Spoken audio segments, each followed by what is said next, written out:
Guys, ఈరోజు మేము top five Bigg Boss చూస్తారా? ఓకే.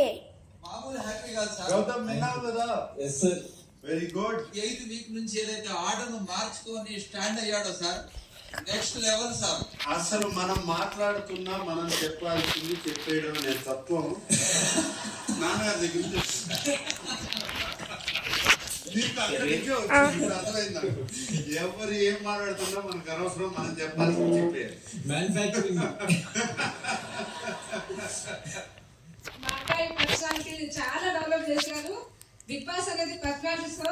అందులో గౌతమ్ పర్సనాలిటీ షోలో చాలా బాగా అంటే చెప్పడము చేయడము ప్రతిదీ ఆయన పర్సనల్ డెవలప్మెంట్ అయింది.